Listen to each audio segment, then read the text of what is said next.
So HDR is when you take different RAW files, or it can be JPEG, but RAW files is a lot better at different values. So for example, this is a sunset in Paris.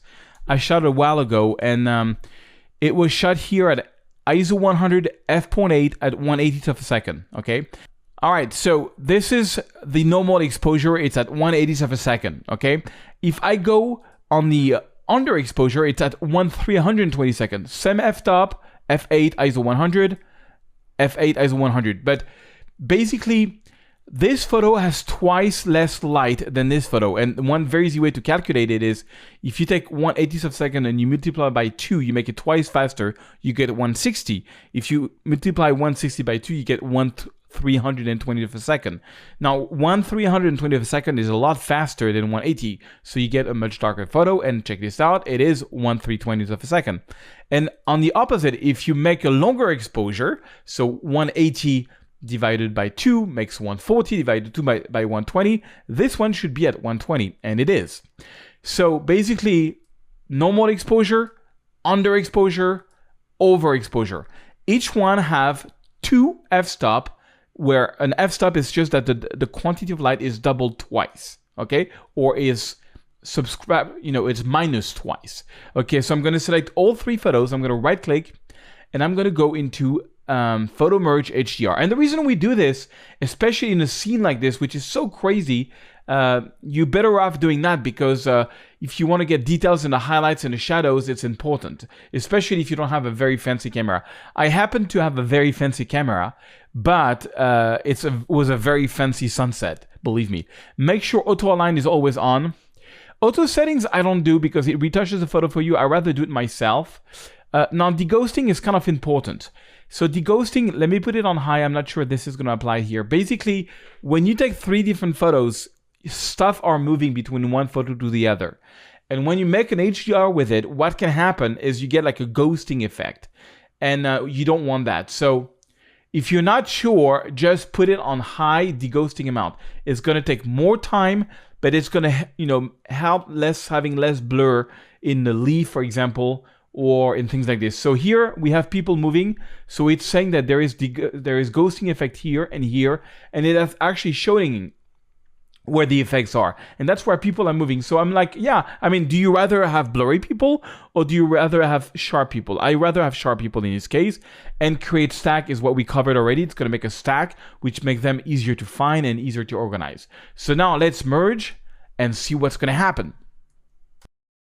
Here it is, and you see it says on title 419 HDR. It has this HDR to it, and if you click here, you can see the 3 photos. And the HDR is what we're going to be retouching. So I'm going to open up the highlights, and now shadows, sorry, but now I know by opening the shadows, I'm not going to get much noise, and it's going to be really cool. And I can bring down the highlights, and I know it's cool. So when there is something like this, I don't always bring down the highlights all the way, because I don't like when the small clouds here are like very defined. I like when they're a little more diffused like this, okay? Plus, there is something else, is the sky always has to be brighter than the building, because that's how we see in life. So let's do the black point, and let's do the white point. But because it's an HDR, look at this. Look at how far I have to go before I find burnt pixel. It's really cool. So maybe not like this, but like this. Okay, let's crop the photo a little bit before we do the local adjustment. So let's use the angle here to maybe follow that. Supposed to be straight, the pyramid.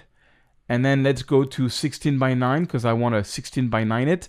I think the sky is more interesting than than the ground. So let's go like this. Ooh, I'm liking this photo. I don't like so much the white balance, so I think it's a little too warm. Everything is very yellow. So let's go to daylight. Daylight is a good choice. Yes, daylight really works well on this one. Maybe just a bit of magenta because that's my formula. Daylight with a tad of magenta. Okay, it's still a little dark, but we have some local adjustment that we can play around with it. So maybe let's make it overall brighter and let's add a bit of contrast. Yes, something like this. I like to make it a little brighter and then use my gradient here. I'm going to use one big gradient here. Double click here on the effect. Lower the exposure. Maybe add a bit of blue. Okay, but you see now how this is becoming darker? Check it out. Before the gradient, after the gradient. The whole building is too dark now. So remember, range mask off luminance, and let's move our little slider here. We move the slider and magic. Look at this. The Louvre is in the darkness. The Louvre is not in darkness. Darkness, not darkness. Especially this spot here. Okay, that's good. That's what we want. We want that. And then let's click and drag to make another gradient. I'm still on gradient, so it's still active. Just to make that bottom floor a little more interesting, you know, instead of like having just one light, it's kind of more interesting. Okay, so that's our gradient. Let's go to the next tool, which is the, you know, for the sunset. So I'm going to put this over the sunset. I want to warm up the sunset a little bit. So I'm going to double click on effect to make sure everything is at 0. I'm going to make sure invert is on, and I'm going to add some yellow. I'm going to add some red. I'm going to do all of that. I'm going to add some exposure a little bit. Not so much exposure. And maybe some like minus clarity to make the clouds a little more. I like when the clouds are a little diffused. It's a little too much. All of that is a little too much. So I'm backing it down. But also it's in front of the pyramid. Remember, we can also apply the range mask off on the circle. So luminance. And let's put this circle behind the pyramid. Check it out. Okay, now it's behind the pyramid, in front of the pyramid. So just maybe a little tad.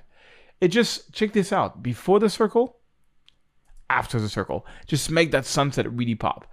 Now, I want to make the Louvre a little more interesting. So I'm going to make a circle here. And on this one, all I want to do is add a little bit of exposure at 0.5, some texture and some clarity. Okay, and well, it's fine. It doesn't seem to do much. Or maybe add a little more. Yeah, not so much. I just want to add a little more here. And then I'm going to right click, duplicate, and maybe add one here. It's a little strong on this one, so I'm going to back it down. And the good thing is that all the people are small, so they are kind of like far away. Okay, and then I think I want to add a little bit more blue on this photo. I don't know why. I want to add more blue. And maybe a little bit of vibrance to make it pop. I love this photo. Okay, so now let's use the last tool, which is the brush tool. Double click here on effect. Remember, we make sure that flow and density is in the 80s. And let's just have fun. Let's paint on this photo. I just want to add a bit of exposure. And maybe I just want to make here a little bit more shiny here. A bit more shiny there on the glass. I think I want to make this whole part a little brighter, just like if light was coming. I think I want to make, and you can zoom in and it says, okay, I want to make this window a little brighter. Let's do that with a new brush. A new brush, and I want to make this window a little brighter. I like here, and let's go a little more crazy on this one. Let's see here what's going on. Come on, yeah, check this out.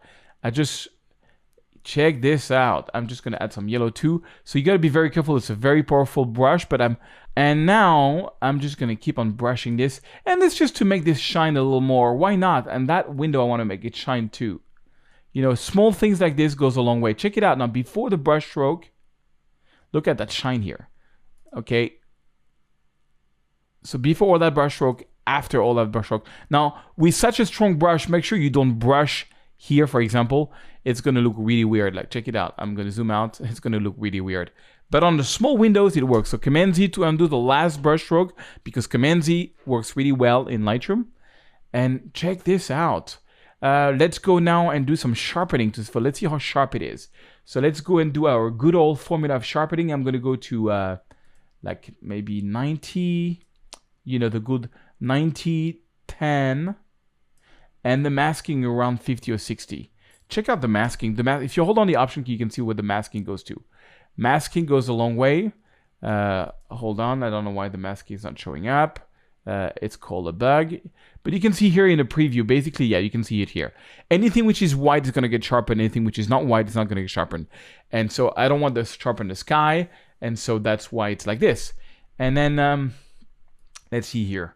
Maybe sometimes I like to go to U, HSL. I like to click the U and just click on the sky here where the sunset is. Let's go up, let's go down.